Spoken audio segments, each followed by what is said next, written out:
Alors maintenant, je voudrais que ma boîte 3 soit dans ma boîte 2.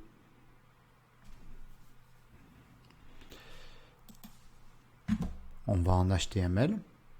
On prend le contenu, la boîte 3, toute la boîte 3, CTRL X, je l'enlève. On va se positionner à l'intérieur de la boîte 2. Je vais laisser mon 2 ici. Je vais faire un CTRL V. Je vais mettre ma boîte à l'intérieur.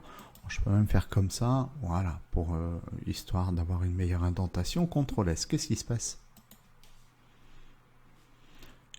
J'ai le 2 et j'ai le 3 qui est à l'intérieur de la boîte 2.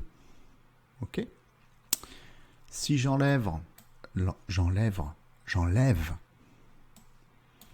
valeur 2, CTRL S, je me retrouve avec la boîte 3 qui est à l'intérieur de la boîte 2 et qui est centrée.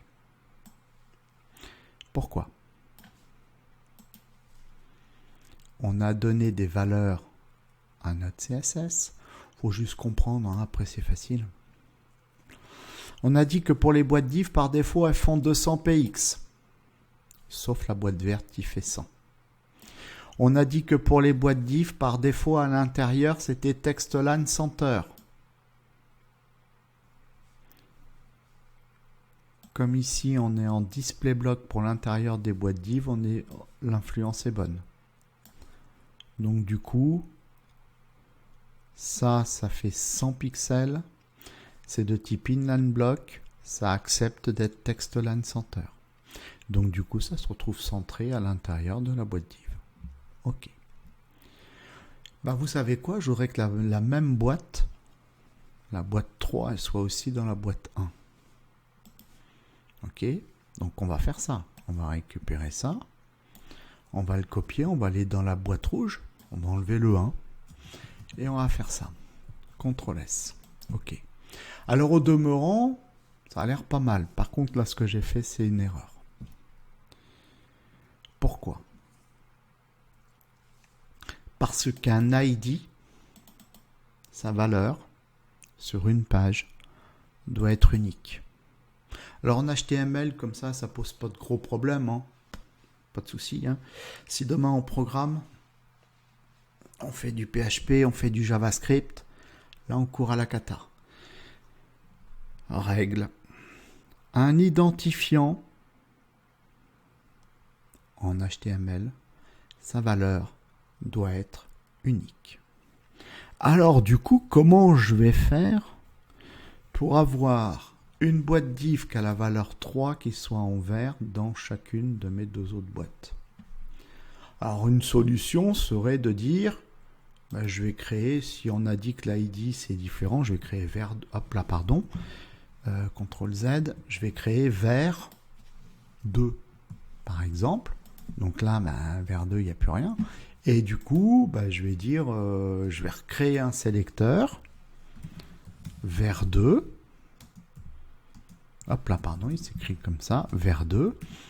Et je vais lui donner les mêmes propriétés CSS que j'ai données à vert. CTRL S. Et là, ça marche. C'est une solution. Pas très... C'est une solution. Par contre, l'inconvénient, c'est que je rajoute encore du code. Alors, on peut simplifier. On peut dire, alors attends, dans un souci d'esthétisme de mon compte et de maintenabilité de mon code, puisque c'est la même chose, je peux factoriser. Donc du coup, je peux très bien dire, au lieu de répéter les datas qui sont là, là quand je définis mes propriétés, je vais mettre une virgule et je vais lui dire, tu donneras les mêmes propriétés à l'id vert 2. CTRL S, ça ne va pas bouger. Donc ça déjà c'est pas mal. OK. Ça s'appelle de la factorisation. Mais je vais vous redonner une nouvelle connaissance qui va encore nous faciliter la vie. Puisqu'on sait que les identifiants doivent avoir une valeur unique. Et que nous, on a décidé que les boîtes qui avaient l'identifiant vert ou vert 2 doivent avoir une couleur de fond vert et un width à 100 pixels. eh ben, on va lui donner un autre attribut. On va lui donner l'attribut classe, qui au demeurant va se comporter comme un attribut ID, va nous permettre de pouvoir définir une valeur, qu'on va aller manipuler en CSS. Mais l'idée, c'est que là, l'attribut classe, sa valeur, peut être répétée autant de fois qu'on veut dans la page. Autant de fois. Donc classe vert, si j'ai envie qu'il soit 100 fois dans ma page, il sera 100 fois dans ma page. Par contre là j'ai plus rien, ben non, il va falloir qu'on le définisse. Donc je reviens ici. Donc déjà, hashtag vert2, au revoir. Comme c'est une classe et non plus un ID, c'est remplacé par le point. Point vert. CTRL S et regardez si c'est pas beau. Ça marche. Donc là, ici, on vient de découvrir un nouvel attribut. Il y en a deux. Il y a l'ID qui doit avoir une valeur unique. Et à partir du moment où on veut répéter cette valeur, eh ben on va le changer. On va prendre l'attribut classe. Et l'attribut classe, on va pouvoir lui donner à qui on veut dans toute la page autant de fois qu'on veut sa valeur. L'ID sera toujours hashtag en CSS. Classe sera toujours le point en CSS.